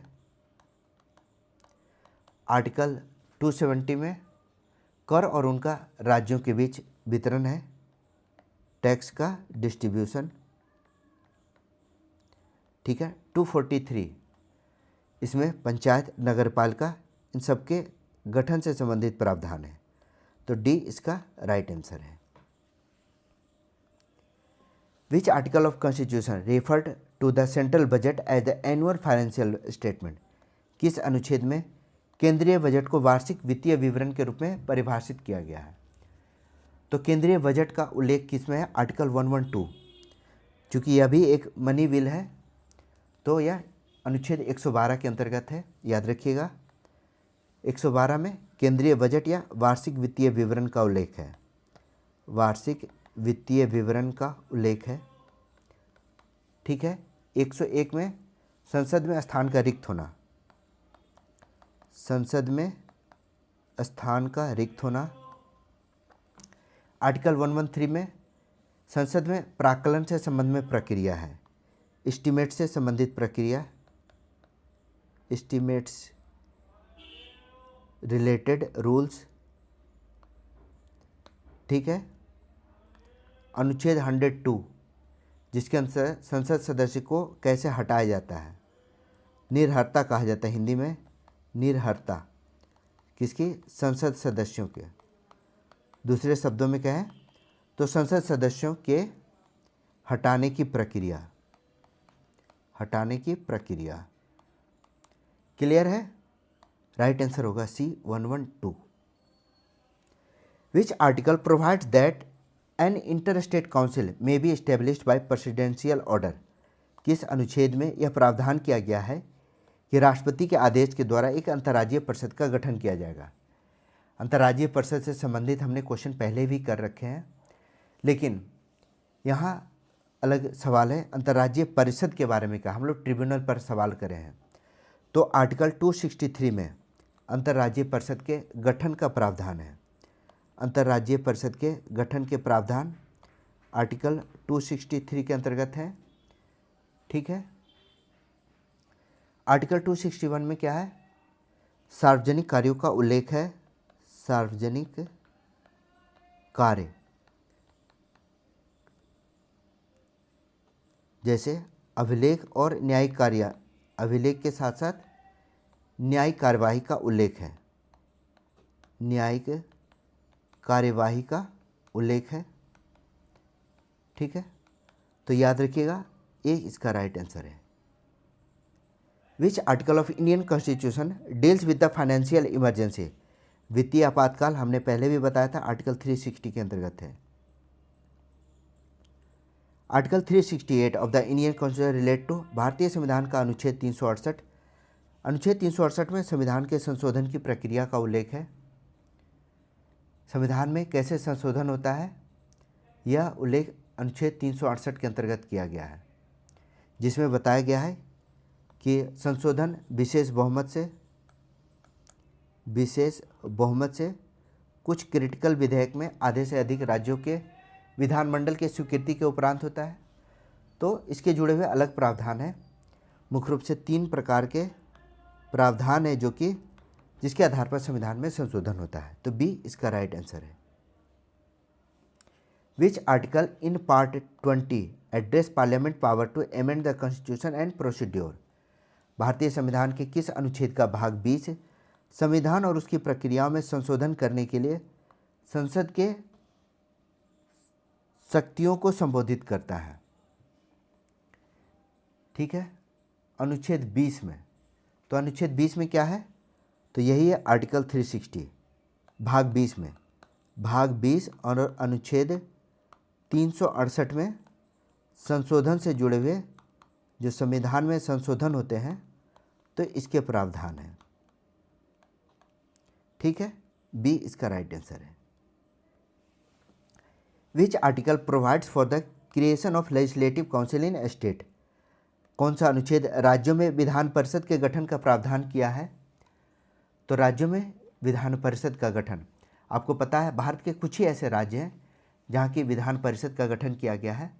आर्टिकल 169 में विधान परिषद के गठन के प्रावधान है, विधान परिषद के गठन के प्रावधान है, जिसके लिए उसे विधानसभा में 2/3 बहुमत से पारित करना अनिवार्य होता है। इसके लिए विधानसभा में 2/3 बहुमत से पारित किया जाता है, तब विधान परिषद का गठन किया जाता है इसकी स्वीकृति मिलने के बाद। तो बी इसका राइट आंसर है। Which of the following does the second schedule of the Indian constitution relates to? भारतीय संविधान की दूसरी अनुसूची किससे संबंधित है? तो दूसरी अनुसूची में विभिन्न पदाधिकारियों जैसे राष्ट्रपति, राज्यपाल, मुख्य न्यायाधीश, उच्च न्यायालय और उच्चतम न्यायालय के न्यायाधीशों का वेतन, भत्ते और पेंशन से संबंधित प्रावधान है। ठीक है, तो बी इसका राइट आंसर है। Under which article of Indian constitution is the president empowered to promulgate ordinance during the recess of parliament? किस अनुच्छेद में संसद के विश्रांति काल यानी राष्ट्रपति को अध्यादेश लाने की शक्ति है? संसद के विश्रांति काल का मतलब संसद अगर सेशन में ना हो तो राष्ट्रपति अध्यादेश ला सकता है। किसके अधीन? आर्टिकल 123 के अधीन अध्यादेश का प्रावधान है। यह इम्पोर्टेंट है, याद रखिएगा। राष्ट्रपति अध्यादेश ला सकते हैं जब संसद सत्र में ना हो। तो डी इसका राइट आंसर है। अगला सवाल, भारतीय संविधान में अनुच्छेद 35A किस वर्ष जोड़ा गया था? In which year was article 350A added in the constitution, Indian constitution? तो यह 1954 में जोड़ा गया था, 1954 में जोड़ा गया था, जो कि जम्मू कश्मीर के अनुच्छेद 370 का विस्तार है। आर्टिकल 350 जो है वह अनुच्छेद 370 का विस्तार है, जो कि राज्य के अस्थायी निवासियों को परिभाषित करने के लिए कश्मीर की राज्य विधायिका जो है उन्हें शक्ति प्रदान करता है। तो बी इसका राइट आंसर है। Which article of Indian constitution provide for a joint sitting of both house of parliament? हमारे संविधान में किस अनुच्छेद में, संविधान के किस अनुच्छेद में संसद के दोनों सदनों के संयुक्त बैठक से संबंधित प्रावधान है? तो याद रखिए आर्टिकल 108 अनुच्छेद 108 के अंतर्गत संयुक्त बैठक का प्रावधान किया गया है। ठीक है, यह बैठक कब होता है? जब संसद में गतिरोध हो जाए, लोकसभा या राज्यसभा में गतिरोध की स्थिति में। लोकसभा और राज्यसभा गतिरोध की स्थिति में राष्ट्रपति संयुक्त बैठक बुलाते हैं। किसके द्वारा बुलाई जाती है? बुलाई जाती है राष्ट्रपति के द्वारा। ठीक है, लेकिन अध्यक्षता इसकी लोकसभा अध्यक्ष करते हैं। अध्यक्षता लोकसभा अध्यक्ष करते हैं। यह इंपॉर्टेंट सवाल है, तो राइट आंसर होगा ए 108। तो जिन्होंने अब तक चैनल को सब्सक्राइब नहीं किया प्लीज़ चैनल को सब्सक्राइब कर लीजिए।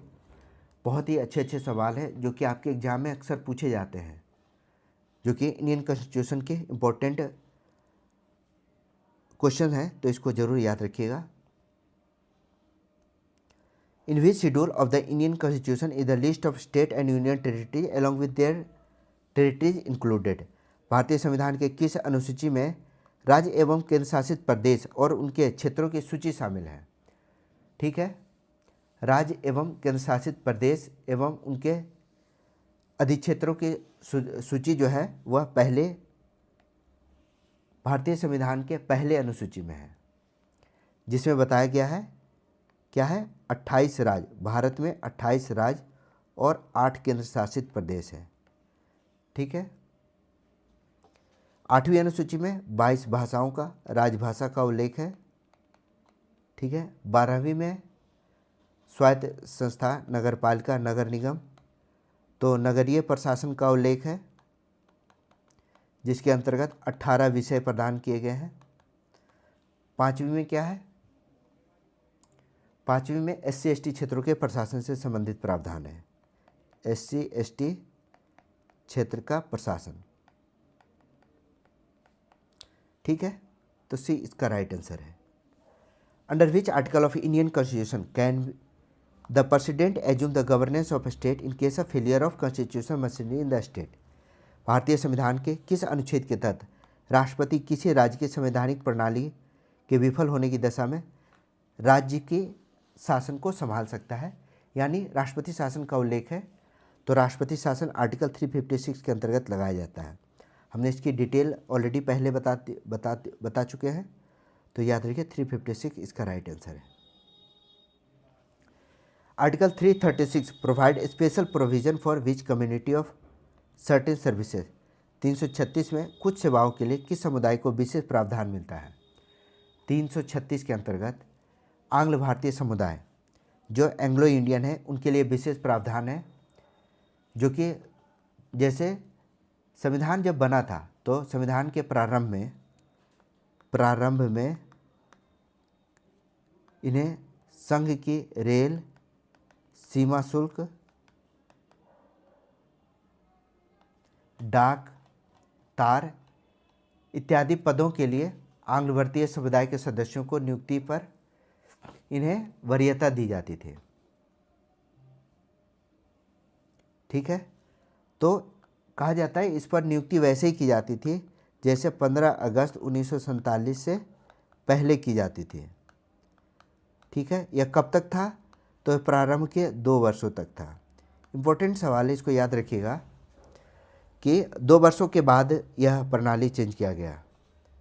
तो डी इसका राइट आंसर है। What is describe in article 78 of the constitution. संविधान के अनुच्छेद 78 में किसका वर्णन किया गया है? तो आर्टिकल 78 में है प्रधानमंत्री के कर्तव्यों के बारे में बताया गया है। प्रधानमंत्री के कर्तव्य के बारे में क्या उल्लेख है? तो इसमें उल्लेख किया गया है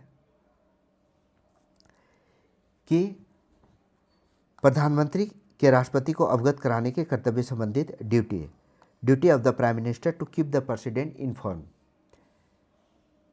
मंत्रिपरिषद के सभी निश्चय राष्ट्रपति को बताना है और उनकी जानकारी राष्ट्रपति मांगे तो उन्हें देना है। यानी राष्ट्रपति कोई भी जानकारी मांगे तो उन्हें देना आवश्यक है, और जो भी संघीय प्रक्रिया है उसकी भी जानकारी राष्ट्रपति को देना प्रधानमंत्री का कर्तव्य है। यह आर्टिकल 78 में निर्धारित किया गया है। In which schedule of the constitution of India are the official language of the Indian union mentioned. 8वीं अनुसूची में अभी पढ़ा था हम लोगों ने, 22 भाषाओं का उल्लेख है। The 10th schedule of Indian constitution deal with which of the following. तो 10वीं अनुसूची में किसका उल्लेख है? तो हमने पहले भी पढ़ा था, 52वां संविधान संशोधन 1985 के अंतर्गत दल बदल से संबंधित कानून जो कि एंटी डिफेक्शन लॉ है, वह 10वीं अनुसूची के अंतर्गत है। तो ये इसका राइट आंसर है। Which article of Indian constitution state with the chief minister shall be appointed by the governor. यह भी सवाल पहले आ चुका है। गवर्नर जो है मुख्यमंत्री की नियुक्ति करेगा। यह आर्टिकल 164 के अंतर्गत है। आर्टिकल 164 के अंतर्गत राज्यपाल मुख्यमंत्री की नियुक्ति करते हैं, मुख्यमंत्री की नियुक्ति करेंगे। ठीक है, आर्टिकल 163 इम्पोर्टेंट है। 163 में कहा गया है कि मंत्रिपरिषद जो है, राज्य मंत्रिपरिषद, इसकी नियुक्ति राज्यपाल मुख्यमंत्री के सलाह पर करेंगे, मुख्यमंत्री के सलाह पर किया जाएगा। ठीक है, तो याद रखिए यह दोनों राज्यों से जुड़े हुए इंपॉर्टेंट क्वेश्चन है। तो सी इसका राइट आंसर है। Which of the following state does not follow the 6th schedule of the constitution relate to the administration and control of tribal areas. यह सवाल पहले भी बताया। असम, मेघालय, नागालैंड और त्रिपुरा। नागालैंड नहीं है, असम, मेघालय, त्रिपुरा और मिजोरम। असम, मेघालय, त्रिपुरा और मिजोरम।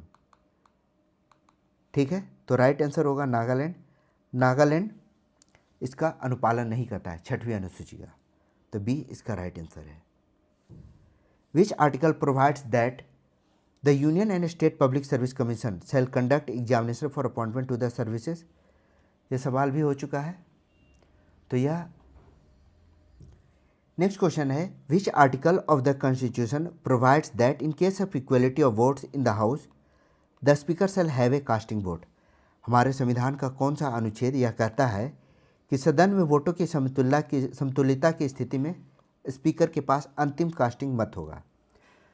यानी सवाल यह कह रहा है कि अगर टाई की सिचुएशन हो जाए तो स्पीकर जो है वह निर्णायक वोट दे सकते हैं। ठीक है, तो यह संविधान के किस अनुच्छेद के अंतर्गत है? इसे कास्टिंग वोट कहा जाता है, निर्णायक मत।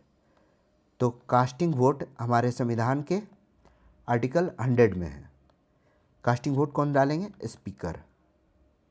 ठीक है, तो आर्टिकल 100 में है। ठीक है, 101 में क्या है? तो संसद में रिक्त, क्या है? स्थान रिक्त होने के संबंध में। कहाँ? संसद में। ठीक है, आर्टिकल 99 में है। इसमें नियुक्ति के समय शपथ और प्रतिज्ञान का उल्लेख है।